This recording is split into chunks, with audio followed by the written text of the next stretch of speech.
بزرگوں اور دوستوں،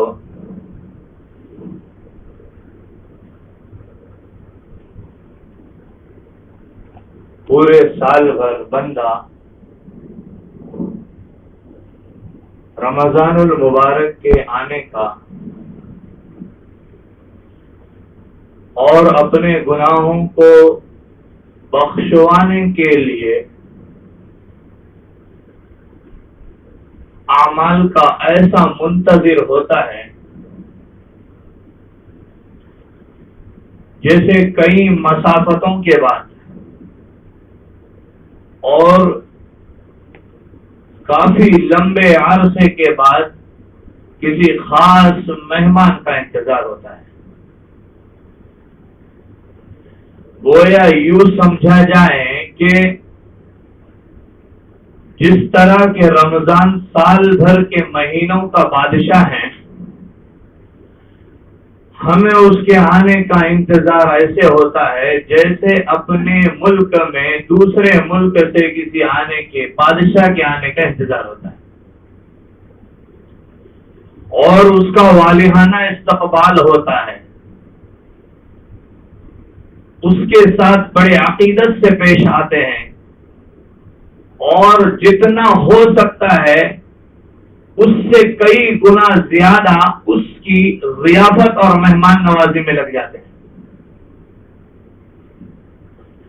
تو رمضان المبارک ہمارے سامنے بطور مہمان کے آ چکا ہے، کچھ دین کی مہلت لے کر آیا ہے اور کچھ وقت لے کر آیا ہے، اور یہ ہمارے لیے کارساز بن کر آیا ہے، نافع بن کر آیا ہے، فائدہ پہنچانے کے لیے آیا ہے، جسمانی روحانی ہر اعتبار سے بندے کو فائدہ پہنچانے آیا ہے، دنیاوی اور اخروی تمام فوائد کو لے کر آیا ہے۔ ہمیں چاہیے کہ ہم اپنے اعمال صالحہ کے ذریعے سے اس ماہ مبارک کی ضیافت کر لیں۔ مہمان کے کھانے کے لیے بہترین غذاؤں کا انتظام ہوتا ہے، رمضان المبارک کے گزر جانے کے لیے اور اس کو بہترین انداز میں گزارنے کے لیے اس کی ضیافت جس انداز میں ہو، نوافل ہیں، تراویح ہیں اور استغفار ہیں، درود پاک ہیں، کثرت سے قرآن کریم کو تہجد میں پڑھنے کا معمول بنایا جائے، یہ رمضان کی ضیافت اور مہمان نوازی ہے۔ ہمیں چاہیے کہ اس میں کوئی کوتاہی نہ کرے۔ 4 روزے آج تک گزر گئے، یہ ایسے گزرے 4 روزے جیسے 4 سیکنڈ گزرتے ہیں۔ ابھی رمضان شروع ہوا تھا، پہلا عشرہ ختم ہونے میں اب کچھ ہی دن بچے ہیں، یہ رمضان کا پہلا عشرہ رحمت لے کر آیا۔ شیخ عبد القادر جیلانی رحمت اللہ علیہ اس رمضان کے نام کو اس طرح سے تعبیر کرتے ہیں کہ اس کا ہر حرف الگ کیا جائے، جدا جدا کیا جائے، اور را کو الگ کیا جائے، میم الگ کیا جائے، ضاد الگ کیا جائے، الف کو الگ کیا جائے، نون کو الگ کیا جائے، ہر اس میں خیر۔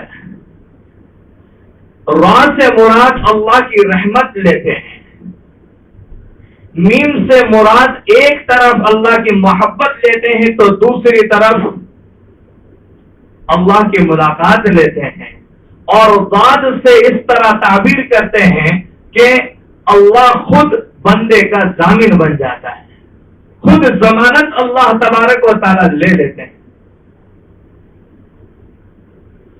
جیل میں جانے والا جب قیدی جیل میں چلا جاتا ہے تو پولیس والوں کے پاس ریکویسٹ کرنے کے لیے اور اس کو چھڑانے کے لیے کوئی ضامن بن کر آتا ہے، اللہ خود ہمارے ضمانت لے لیتے ہیں کہ اب تم آزاد ہو چکے ہو، جہنم سے تمہیں پناہ مل چکی ہے۔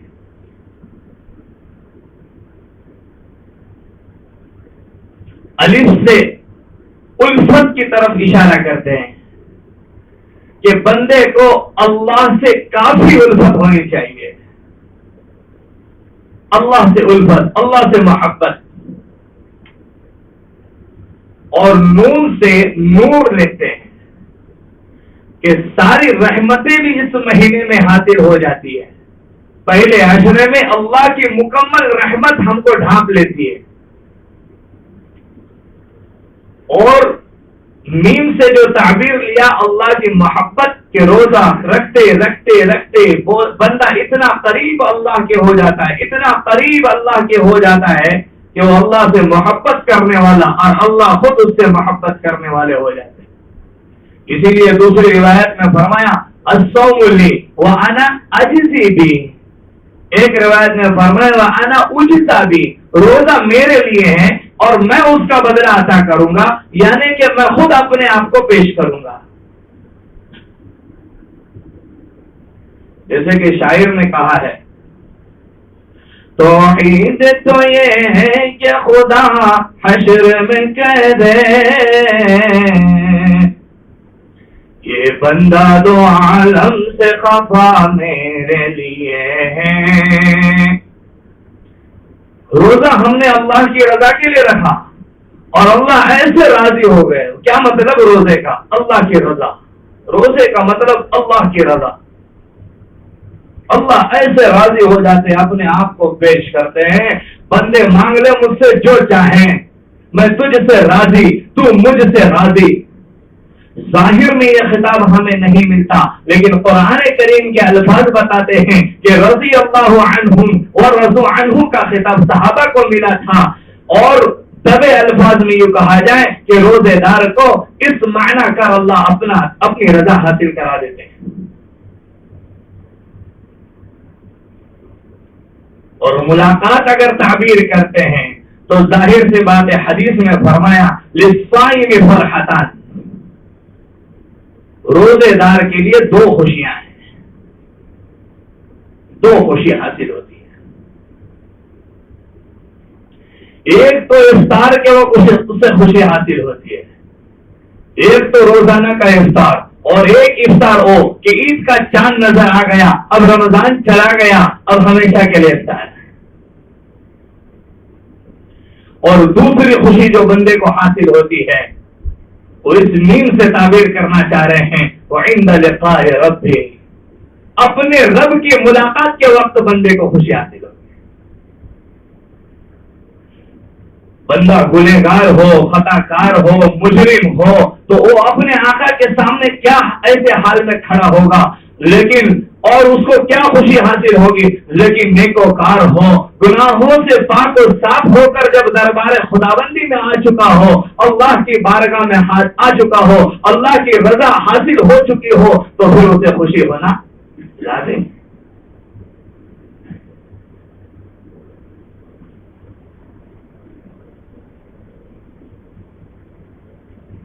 اور نون سے تعبیر کر دیا، بات سے تعبیر کر دیا کہ اللہ ضامن ہو جاتے ہیں. اللہ ضامن، اپنی ضمانت اللہ لے لیتے ہیں. اور جس کا اللہ ضامن ہو جائے اب اس کو جہنم میں ڈالنے کے لیے کوئی تیار نہیں ہوگا. رمضان المبارک میں اعمال کرتے کرتے بندہ اللہ کے قریب اتنا ہو جاتا ہے، لیکن صحیح نہج سے وہ راتیں گزاری ہوں، صحیح نہج سے دل لگا کے نماز پڑھا ہو. روزے کا مطلب اللہ کی رضا ہے. ہم نے روزہ اس لیے رکھا ہے کہ چھپکے سے بھی، ہم بند کمرے میں بھی، کوئی کھانے پینے کی چیز ہمارے سامنے مرغوب غذائیں موجود ہو، پھر بھی ہم اس کو کھانا تو کیا اس کو ہاتھ لگانا بھی پسند نہیں کرتے، اس کو سونگھنا بھی پسند نہیں کرتے. اس کا دوسرا مطلب یہ ہوتا ہے کہ بند کمرے میں ہو، چاہے خلوت میں ہو، جلوت میں ہو، جس طرح سے کھانے پینے سے اپنے آپ کو روکا ہے گناہوں سے بھی روکے. ہم اپنے روزے کو گناہوں سے ختم کر دیتے ہیں. ایک حدیث میں فرمایا کہ غیبت اور جھوٹ سے روزہ ٹوٹ جاتا ہے. کھانے پینے سے بچے رہیں، دن بھر تسبیحات پڑھتے رہیں، تہجد بھی پڑھی، اوابین بھی پڑھی، چاشت بھی پڑھی، تراویح بھی پڑھی، ہر وقت باوضو رہیں، لیکن تھوڑی سی معاملات کے اندر گڑبڑ آ گئی، جھوٹ بول دیا، چلتے پھرتے کسی کی غیبت کر دی، نہ جانے کوئی اور خطا کر لی، روزے کو ہم نے نقص پہنچایا۔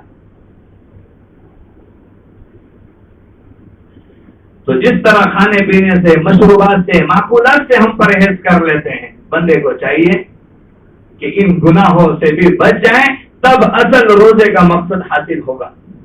روزے کا اصل مقصد اس وقت حاصل ہوگا، ورنہ اللہ کو ہمیں آپ کو بھوکا رکھ کے کیا ملنے والا ہے؟ دوسری روایت میں یوں بھی فرمایا، بہت سارے روزے دار وہ ہوتے ہیں، بہت سارے روزے دار کہ ان کو سوائے بھوکے رہنے کے اور کچھ حاصل نہیں ہوتا۔ بہت سارے رات گزارنے والے وہ، شب بیداری کرنے والے وہ حضرات ہوتے ہیں کہ سوائے رات گزارنے کے انہیں کچھ حاصل نہیں ہوتا۔ اللہ ہمارا شمار ان لوگوں میں نہ کریں، بلکہ جن کا شمار ہو رہا ہو اللہ انہیں بھی نیک ہدایت دے۔ تو اللہ ضمانت لے لیتے ہیں، اللہ ضمانت لے لیتے ہیں، اللہ آزاد کر دیتے ہیں، جہنم سے خلاصی دے دیتے ہیں۔ اور پھر الف سے جو تعبیر کر رہے تھے کہ بندہ روزے کے ذریعے سے اللہ کی محبت میں آ جاتا ہے، الفت میں آ جاتا ہے، اور جب سچے دل سے اللہ سے الفت ہو جائے گی تو یہ سارا رمضان جو صحیح نہج سے گزرا ہے، صحیح ڈھنگ سے گزرا ہے، یہ آئندہ چل کر پورے سال بھر کے اعمال کے لیے مددگار بنتا ہے۔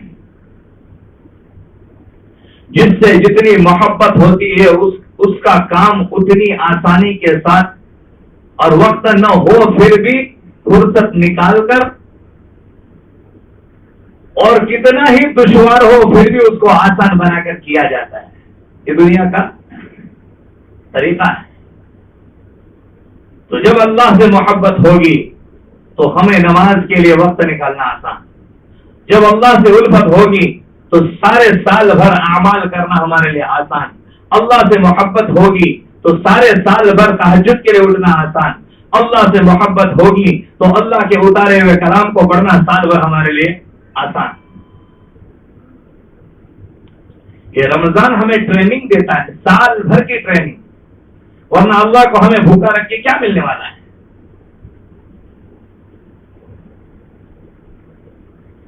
روزہ اس لیے بھی رکھا جاتا ہے اللہ کی رضا حاصل ہو، ساتھ ساتھ میں دنیا میں کوئی حالات تم پر آ جائیں تو اس وقت اب ناشکری پر نہ اترو، بلکہ صبر کے ساتھ اور تحمل کے ساتھ اپنے وقت کو گزارو۔ سحری میں اٹھنے کا حکم اس لیے ہے کہ اب روزانہ کا معمول بناؤ کہ اب تہجد میں بھی اپنا وقت گزاریں گے، اور جب یہ عادت بن جائے گی تو سال بھر میں تہجد پڑھنے والے بن جائیں گے۔ نوافل میں دل لگانے کے لیے اللہ تبارک و تعالیٰ نے تراویح جیسا انمول تحفہ ہمیں دیا، اور ہم تراویح سے ایسے تھکے ہوئے محسوس کرتے ہیں اپنے آپ کو پتہ ہی نہیں۔ امام صاحب اگر تھوڑا سا 19-20 2 منٹ آگے پیچھے کر لے، اللہ کا کلام ہے، اللہ کا کلام،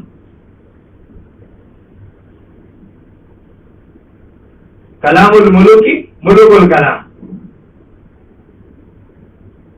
بادشاہ کا کلام کلاموں کا بادشاہ ہوتا ہے، یہ احکم الحاکمین کا کلام ہے، اس کو توجہ سے سنا جائے، دھیان سے سنا جائے، اور جیسا اللہ کا حکم ہے ویسے پڑھا جائے۔ وَرَتِّلِ الْقُرْآنَ تَرْتِيلًا، ٹھہر ٹھہر کے پڑھو، اطمینان سے پڑھو، گناہ نہ چھوٹے، مد نہ چھوٹے، لہنے جلی سے بچا جائے، ورنہ لہنے جلی کا حکم تو یہ ہے کہ سننے والا بھی گنہگار، پڑھنے والا بھی گنہگار۔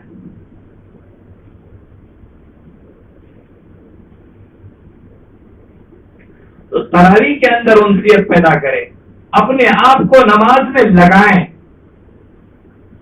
ہم 4-5 تراویح ہو گئی، اب ہماری چھٹی، پھر آئیں گے شب قدر کی تلاش میں 27ویں شب میں۔ یہ حکم شریعت کا نہیں ہے، یہ اپنے من کا حکم ہے۔ ہمیں یہاں بندہ بن کے گزرنا ہے، بندہ بن کے اپنی زندگی کو گزارنا ہے، اور بندے کا کوئی حکم نہیں ہوتا، حاکم کا حکم ہوتا ہے۔ اللہ جیسا چاہتے ہیں اپنی زندگی کو ہم بنائیں گے، اللہ جیسا چاہتے ہیں ویسی نماز ہم پڑھیں گے، اللہ جیسا چاہتے ہیں ویسے نوافل ہم پڑھیں گے، اللہ جیسا چاہتے ہیں ویسی ہم تلاوت کریں گے، ویسا ذکر کریں گے، اللہ جیسے چاہتے ہیں ہم اللہ کے سامنے ہاتھ بھی ویسے اٹھائیں گے۔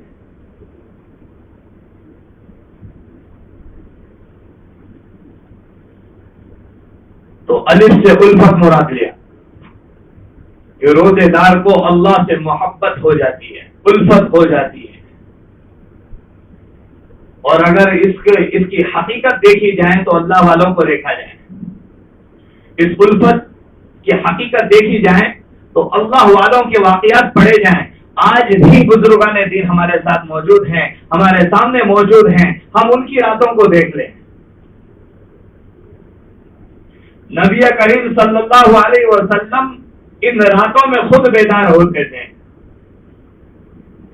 حضرت عائشہ رضی اللہ تعالیٰ نے فرماتی ہے اذا دخل رمضان، جب رمضان آ جاتا تھا، جب رمضان شروع ہو جاتا تھا، نبی کریم صلی اللہ علیہ وسلم اپنے بستر سے اٹھ جاتے تھے اور اپنے شت ذرا اپنے تہبند کو باندھ لیتے تھے، وَأَيْقَظَ أَهْلَهُ، اپنے گھر والوں کو اٹھا دیتے، ہر بیوی کے دروازے پہ دستک دیتے، اٹھ جا، یہ رات سونے کی نہیں ہے، اللہ کی بارگاہ میں گزارنے کی رات ہے. ہم شب قدر کی تلاش میں ایک دن کے ایک رات کے لیے خالی جاگ لیتے ہیں، لیکن علماء کا کہنا ہے کہ شب قدر پورے سال بھر میں کبھی بھی ہو سکتی ہے،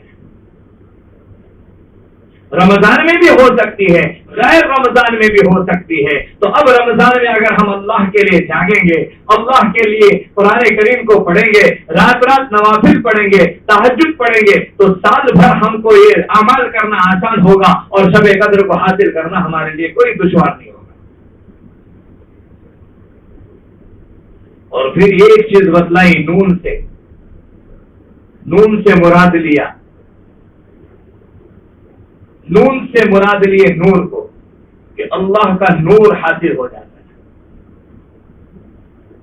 اور جس بندے کو اللہ کا نور حاصل ہو جائے وہ بندہ نورانی ہو جاتا ہے.